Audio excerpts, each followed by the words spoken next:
That's what the Vedanta teaches us. That's what Swami Vivekananda is teaching. Again, if you want me to ask, in one word, can you give me the Swami Vivekananda's teachings? That is divinity. Swami Vivekananda taught divinity.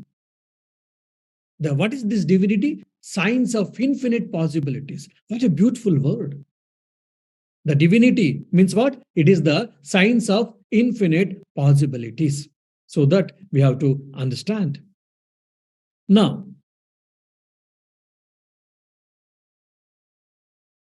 what do you mean by this divinity? Upanishads have been discussed a lot. That is what? Self, spirit, Atman, Brahman, or consciousness, and that is our real nature. And it is eternal. It is pure. It cannot be destroyed. It doesn't have any birth and death. And it is with full of completedness. This is what the divinity, we all know that.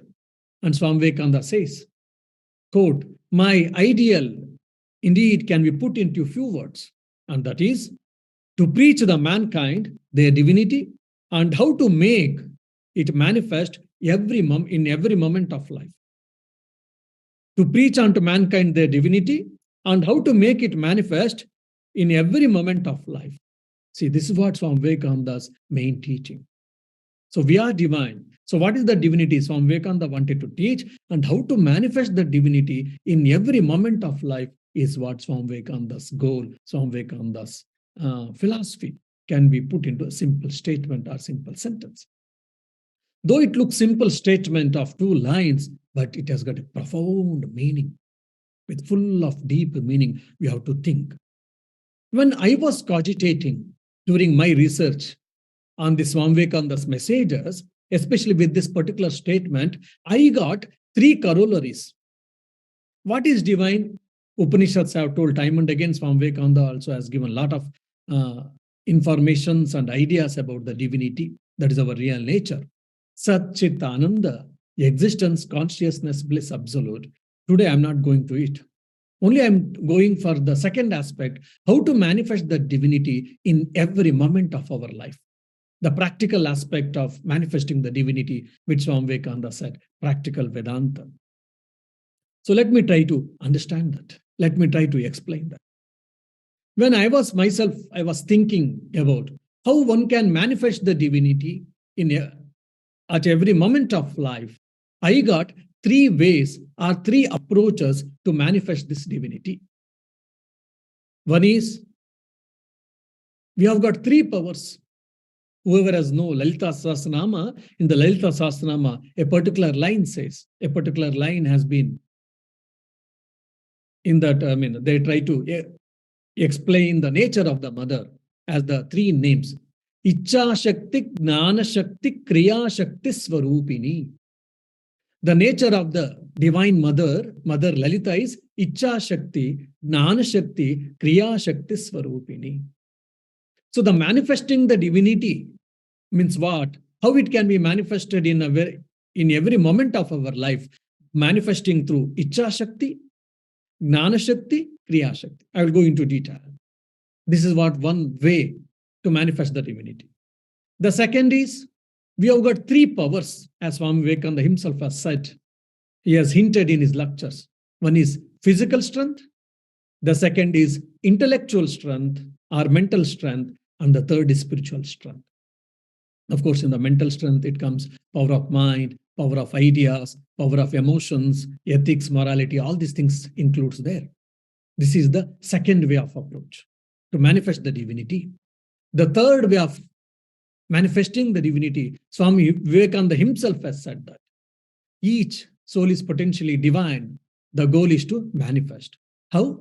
Either by love, that is devotion, or by selfless action, or by the knowledge, or by the psychic control. That is what 4 yogas: Karma Yoga, Gnana Yoga, Bhakti Yoga, Raja Yoga. So these are the 3 ways how we can manifest the divinity in every walk of life. So the first approach, through Kriya Shakti, Gnana Shakti, and Icha Shakti. What is that? By understanding and by trying to implement practice, how can we manifest the divinity? We shall try to understand. And Swami Vivekananda tells his idea, you see, these conceptions of the Vedanta must come out, must remain not only in the forest, not only in the cave, but they must come out to work at the bar and bench, in the pulpit, and in the cottage of the poor man. With the fishermen, they are catching fish, and with the students that are studying. And he continues. Why? If the fisherman thinks that he is the spirit, is the self, he will be a better fisherman. If the student thinks he is a self, he will be a better student. And if a lawyer thinks he is the spirit or the self, he will be the better lawyer, so on and so forth, unquote. So by knowing he is the self, is the Atman, is a consciousness, it is not that he has to get away from the world. He has to become a monk. She has to become a nun, and they have to renounce the life. They should not bother about the mundane world. No, they will become the better person in their every walk of life. That's what Swami Vivekananda's idea. If you are a politician, you can become a better politician. If you are an IAS officer, you can become the better IAS officer. If you are a businessman, you can become the better businessman. And if you are a scientist, you can become the better scientist. Now, how that is? Let us see. What is these three powers I said? Icha Shakti, Gnana Shakti, Kriya Shakti. So the manifestation of the divinity can be understood by manifesting these three powers. Icha Shakti. Icha Shakti is nothing but power of desire, or creative urge, or willpower, or power of intention. So I shall take power of desire. I always say that we should have desires. Swamiji, Buddha has said, Ase dukkha ke moola. Desires are the root cause for all our sufferings, miseries. And you are saying that, being a monk, that too, and you are saying that we should have desires. What is this? How is it that you are contradicting the Buddha's teaching? Hold on. When I say that we should have a desire, I didn't mean that I should have desire like, let me eat a chocolate, or let me go in a pulsar bike with a 120 kilometer speed. What a thrilling. In a slang Kannada language, especially Bangaloreans, youths, they speak like this language today. Macha, 120 kilometer speed al hogidde. Yen thrilling speed ittu gotta. No, I'm not speaking such type of desires. Most of us, we desire, oh, in a SLC, we should get distinction. Of course, distinction is lost now. We are all 90 and above only we should get now. In the PUC, again, 90 and above. Then finish graduation, or at the most post-graduation, have a campus recruitment, then get a lucrative job, settle in the life. This is what the desire we have got. More than that, most of the youngsters, we don't have better desire. Once, Warren Buffett asked, we know all that is a millionaire, in a great congregation where all young minds were sitting, probably few hundreds. He asked, my dear, before addressing you all, I have got a question. Will you answer me? Everyone said, yes, sir, please go ahead. He said, who can be a millionaire? Immediately, many of the people started looking each other. See, who can become a millionaire? When the Warren Buffett asked, the people started seeing the people who are sitting next to them are behind them. Then he laughed and said, my dear, most of you are seeing either and thither are back. That means you don't have a confidence that you can become a millionaire. Then people started saying that who work hard, who are smart, who have got skills, all these things. Then Warren Buffett said, you didn't understand my question properly. I never asked what are the qualities to become a millionaire. I am asking who can become a millionaire. But it is very unfortunate that no one said that the expected answer. Then Warren Buffett said, that is the reason you are not able to become millionaire. You know, when I was a small boy, or when I was a young child, I got a desire that I would like to become a millionaire, and today I am a millionaire. He said that who can become a millionaire? The answer, Warren Buffett was expecting the answer that I can become a millionaire. So this is what I mean desire. Icha Shakti. Why can't we think big? Swami Vivekananda keeps on saying that. Swami Vivekananda keeps on saying that. Think big. We should have noble ideas. We should have great ideas. We should have big ideas. We should think, we should think, we should think. Most of us, we don't think at. Probably will tell a story of a girl who is from Karnataka, then you will understand. Her name is Ashwini Angadi. Many of might have know about her. She's a born blind girl. Imagine she's a girl and born blind. What will be her fate and what will be the parents' reaction? As usual, many people said, oh, because of the curse and because of the sin she has done in the previous life, that's why she's born blind. We feel so sorry. And not only that, they also started giving a free suggestion, free upadesha to their parents, her parents, that, oh, she's a born blind, what else you can do? Sorry, please take her and put her into some orphanage. Why you want to take the responsibility of this problem to eternally? But anyhow, their parents, they didn't follow that. They took care of the Ashwini Angadi, this girl who is a born blind. But she was studious in her studies. She finished her graduation, and at the end of her graduation, she got campus recruitment in a good MNC company for a well job offer. She was very happy. Parents were happy. Society, who were all felt bad and they had advised, given a free advice, join her to the orphanage. All of them, they felt, oh, she's a great girl. Though she's a born blind, she finished her education nicely in a good percentage, and she has been recruited in the campus itself.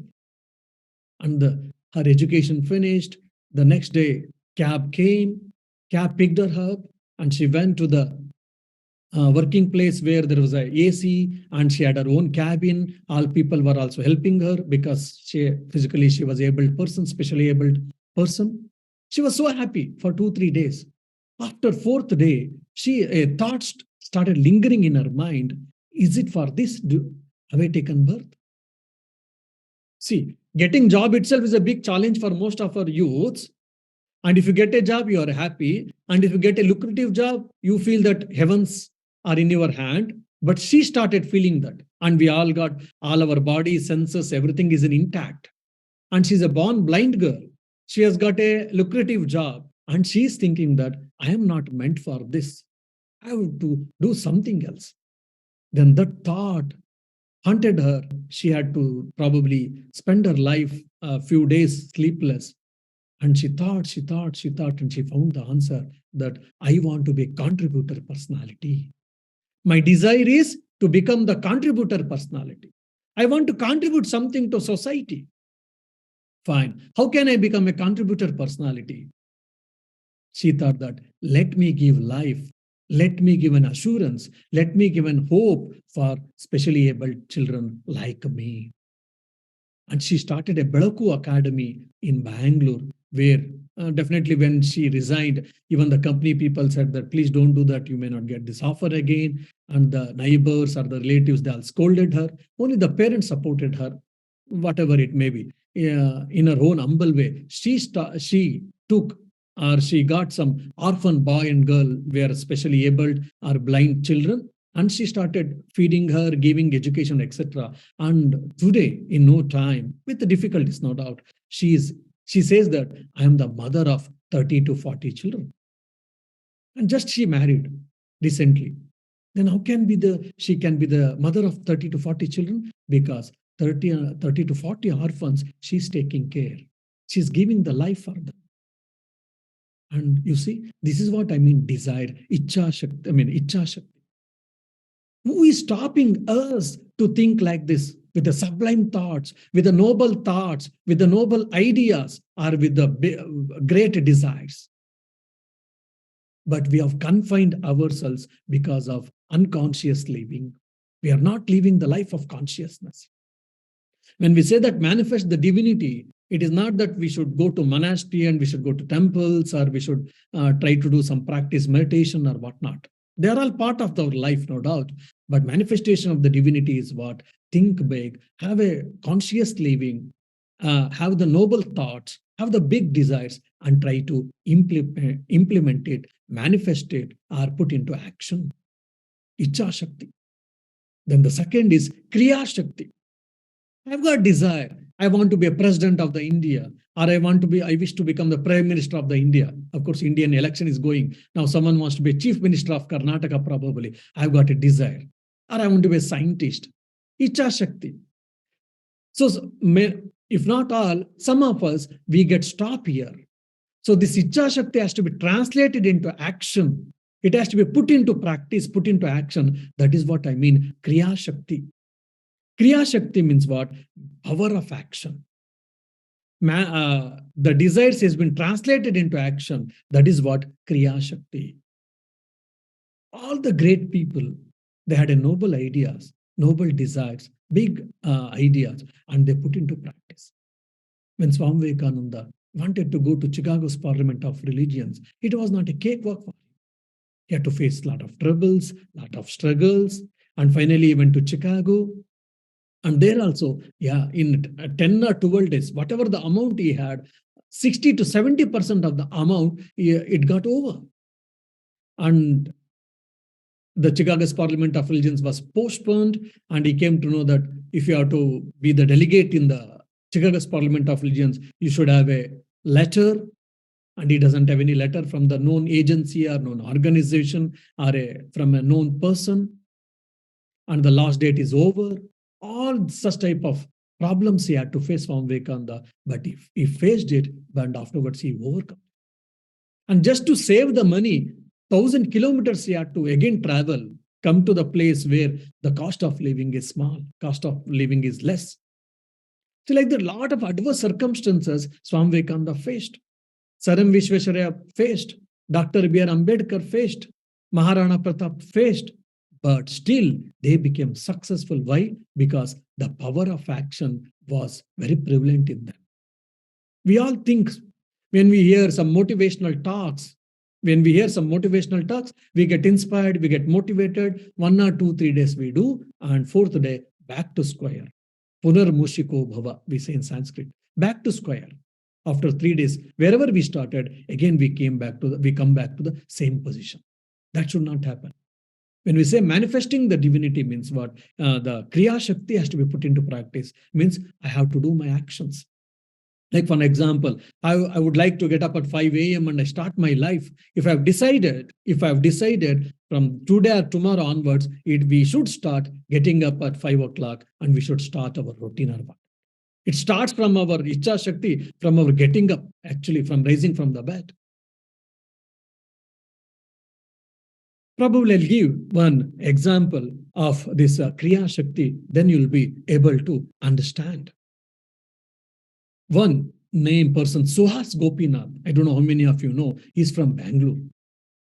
When he was, probably this happened in 90s, 1980, 1990 or whatever, he was studying in his high schools, 9th or whatever.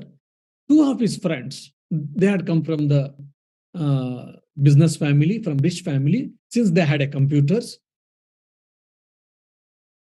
And once, to mock him, to taunt him, the friends asked, my dear, we have got an email ID. Have you got email ID? Please share so that we can share the notes and other things. They were reading in a convent. They were studying in a convent in Bangalore. So as Gopinath, out of innocence, he asked, what is this email? Then they explained what is that electronic mail, how does it work, etc., etc.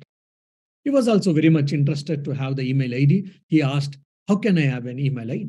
He said, it's very simple. Just you can have one computer and with the internet, that's all. Imagine 1990s having one computer is not that easy. Today it is very easy for all of us. Most of us we have got. Then innocently he went and he approached his father and he said, Father, please get me a computer for me to create an email ID. His father said, my dear, we are middle class family. We can't afford to have a computer at this stage. When you grow up, you can have the computer, but not now. Then, of course, he was a good student or a good son, obedient son. He kept quiet. He understood the problem or the limitation of his father. He kept quiet and he went to his routine. After 1 or 2 days, when he was coming back from his school to the house, on the way, he looked that there was an internet cafe or cyber cafe. There, when he peeped in, he saw there is an internet and there is a computers. And he inquired what should we do, etc., etc. After 2-3 days, he approaches the owner and he said, "Uncle, if you don't mind, I will work here. Will you allow me to work?" Then the owner asked, "Why you want to work here? And what have you got a financial problems?" He said, "No." "Then why you want to work? What are you expecting from me?" "No, when I'm working, whatever you work you give, I do it. Only my request is you should allow me to work for 1 hour here. I should be able to use computer and internet for 1 hour. That is the only request I've got." Then the cyber cafe owner felt very interesting and he started inquiring about him, his parents, and where he's from, etc., etc. All these things he inquired. And he felt that the student is genuine and he said, "You need not to work, just you look after the office to some time and you can work for 1 hour." And imagine what he would have been done. When he got computer and internet, he would have created an email ID and he would have sent the test mail for his friends. Then other time, what he would have done as a small boy, young boy, adolescent boy, if you ask, most of the time, the youngsters would have said, because there is no YouTube and all, then Netflix and all, they would have said that they would have played computer games or they would have killed the time. But immediately after sending the mail, he started thinking that, how did this mail work? Then HTML language or C language or JavaScript or whatever, the then language, computer language was available. When he got the information, he started understanding it. He started learning by himself, self-learning he did. And in 3 months, he prepared, he launched one website with respect to education. With respect to education, to help the students, he launched one website. Imagine, my dear. Then he explained to his father and he said that, "Father, please help me to get a computer now." His father slapped him tightly. Why? "Now you are a 10th student boy, you should never go to cyber cafe now onwards, you should read nicely, etc., etc." But still he obeyed his father, but still there was a lot of desire was lingering in him. I should do something. One of his friend who was settled in US, he came to know about him that he has launched one website and he told to his father, and he was a computer in a profession. So he came to know that he tried to see that website and all. He was mesmerized and he said, he phoned and he said to Suha's father that, please allow him, let him come to US. I will help him to get his education and also I'll give computer and internet. Let him do whatever he wants. Initially, Suha's father was reluctant, but then Suha's father agreed finally. But this Suhas was so much Swabhimani, he never agreed to take a free help. Then the friend's father said, okay, I will pay you few dollars, 300 or 500 or whatever dollars I will pay. You please give your website. You sell your website for me. Then he said, fine. And he sold his website and he got his ticket fare to travel to US in those days. And his father also helped. He traveled to US. And he pursued his studies and also he pursued his dream. He created a websites and whatnot. And at the age of 18, imagine, at the age of 18, he came back to India. As soon as he came back to India, he called to his manager and he said, because I think 15 to 18 companies, places in different countries, he was running his company. And he said, from today onwards, the headquarters will not be US, headquarters will be India, Bharat. Please change in all the websites that from today onwards, the headquarters of our company will be India. Because now he's 18, he's a major, he can run a company and he can be the CEO of the company or whatnot. That's why he was waiting for the 18th year. And once on the 18th birthday itself, he landed and he had a grand birthday party too. So a journalist who was aware of it, he said, sir, I would like to make interview. After the birthday party, there was an interview. The first question was asked by the journalist, sir, please tell me the unforgettable day in your life. So when this same question I asked with many of the youngsters when I was addressing in India in a college a couple of times, many of them said, because that's the same day where he landed from US to India, and he met his friends and parents. That's what someone said. Some said when he got a slap from his father, or someone said his friends asked about email ID, or he launched a website, he sold website, all these questions. And Swaz Gopinath said, today is the unforgettable day in my life. Why? Because today I'm feeling so proud that my company's headquarters became India, not the US. And today, as a Bharatiya, as an Indian, I'm able to do something to my country, and also I'm able to something to do my society. See, he got the desire just to send an email ID, but afterwards he launched website, he learned many things, and in till 2007 or 10 or 15, he was one of the youngest CEO in the world. And he was also the advisor for the UN Economic Forum and the Dubai Prince. He welcomed him and he dined with him, and he took some ideas. And when APJ Abdul Kalam was the president, he had invited him for special dinner. So the manifestation of the divinity, even in the secular life, if you see that, you can become that's what Swami Vivekananda said, you can become the better student, you can become the better lawyer, you can become the better fisherman and whatnot. If you want industrialist, you can become the better industrialist. Manifesting the divinity through Kriya Shakti. The third is manifesting the divinity through Jnana Shakti, which is very, very important from the Indian point of view. India stands, this Bharata stands for what? This Jnana. Swami Vivekananda tells very clearly, the whole world requires light.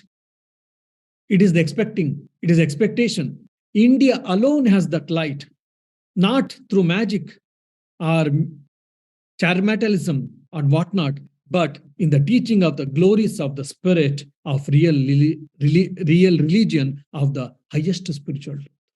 And Swami Vivekananda, whoever has read Colombo to Almora, lectures from Colombo to Almora, through that we can understand very well Swami Vivekananda, how beautifully he has explained what is India, what is the strength of India.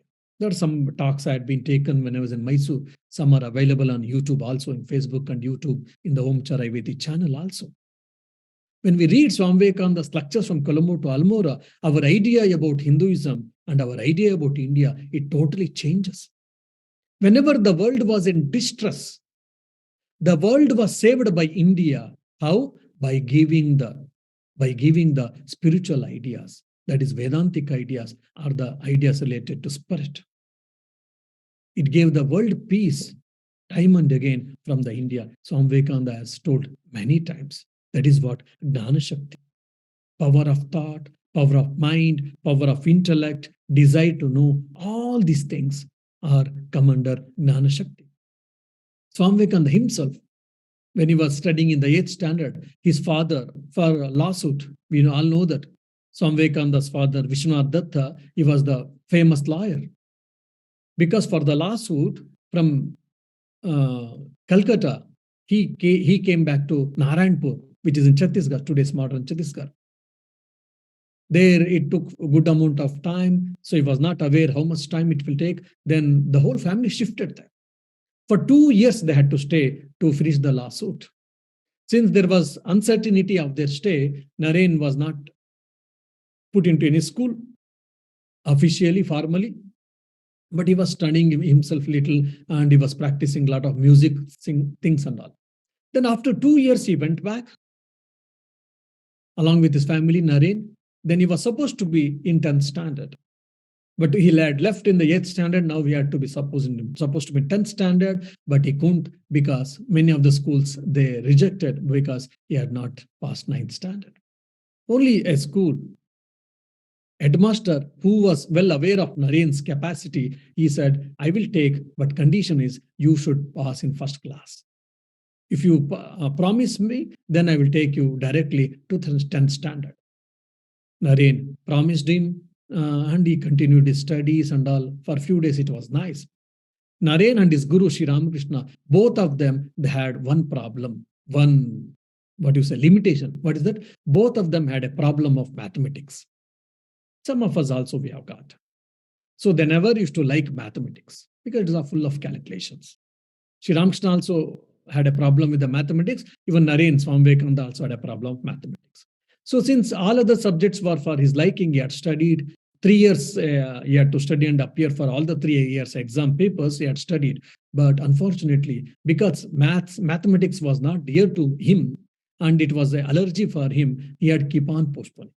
One fine day, when he got up from his bed, he suddenly he was able to understand that in a month or so, there's an exam where he had to appear for 3 years exam, and he has not studied at all mathematics. Then what to do? Immediately he thought, before finishing the 3 years mathematics, I will never get up from my study table.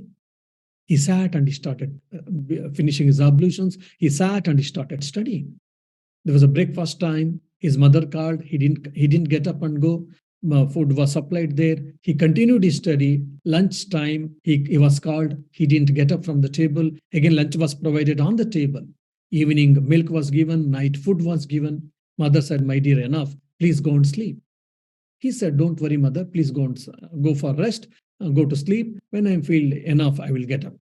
And in midnight, she comes and observes, or she sees Naren is continuing studying. He's studying. The next day, the second day, whole day he studied.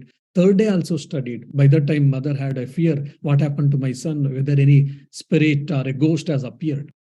On the third day evening, Naren called her mother. My study is over.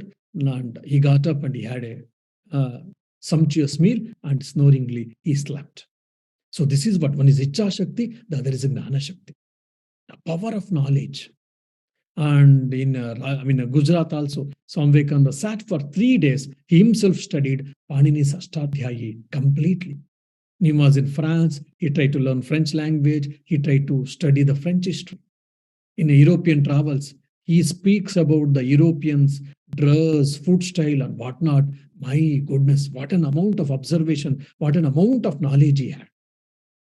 So the knowledge excels, man. We all know that. Nahi gnanena sadusham pavitram miha vidyate. Centripetal and centrifugal force came. It was discovered. There's a lot of change in science.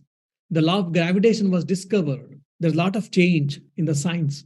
Atomic theory came. A lot of change in science. So either with respect to physics, with respect to mathematics, with respect to astronomy, with respect to self, the knowledge excels the man. It brings a greater change in the human life, in the human civilization, and also in the personal life also. So here, Gnana Shakti, one is mundane, the empirical science or empirical knowledge, and also the spiritual knowledge also involves this Gnana Shakti. The real knowledge, Gnana Shakti, is what? The knowledge of self. Who am I? What is my real nature? The moment when we understand that, the problem of security, the problem of alienation, everything has been removed. Why all these great people like Swami Vivekananda, etc., why so many difficulties came, but still they were able to go ahead? Why? Because of the power of ideas, and because they were well experienced that they are self, not the body, not the mind, not the emotions, not the thoughts, but the self, which is indestructible in nature. This is what power of Gnana, power of knowledge, the supreme knowledge. Even this Gnana itself is in our country's name, actually Bharata.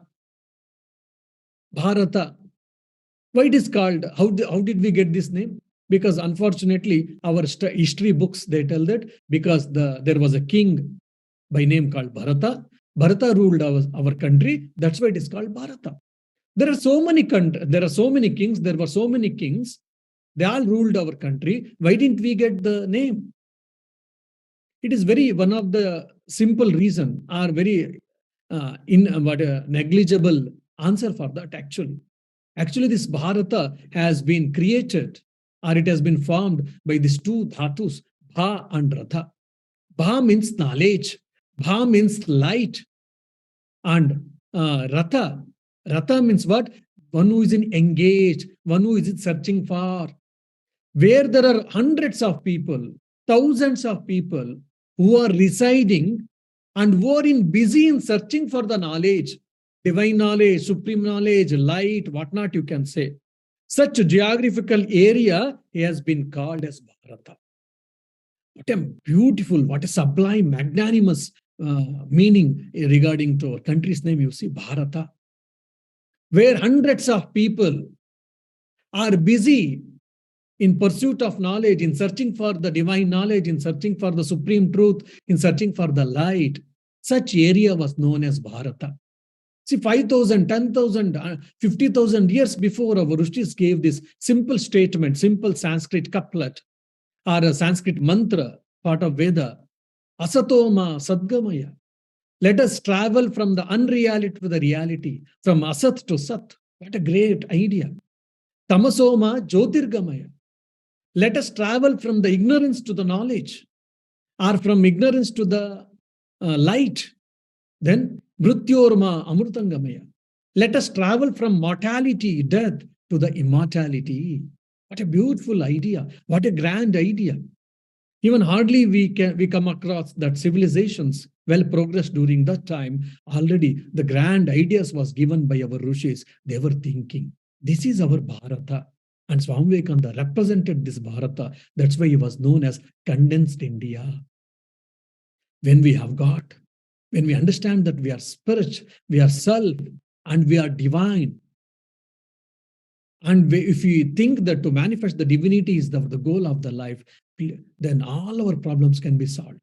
We have got problems at the house, we have got problems at office work, or we have got problems physically, mentally, intellectually, morally, spiritually. All these problems can be reduced into ashes by understanding who am I and manifesting that spirit, manifesting the divinity in every walk of life.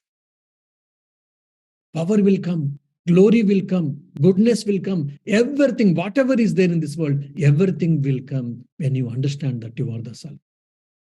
This is not my words, my dear young Indians, my dear Bharatiyas. This is the teaching which was given by Swami Vivekananda. So the manifesting the divinity is the universal message of Swami Vivekananda. That is, we are divine and we should manifest the divinity time and again, time and again. And we should preach the divinity to the entire mankind. That is what the Swami Vivekananda's message, which can be used or which can be summarized in a nutshell. So thank you again once more for this wonderful opportunity to share my ideas on Swami Vivekananda's universal message. If you have got any questions, I'll be happy to answer. Om Shanti Shanti Shanti Harihi Om Tat Sat Shri Rama Krishna Arpanamastu.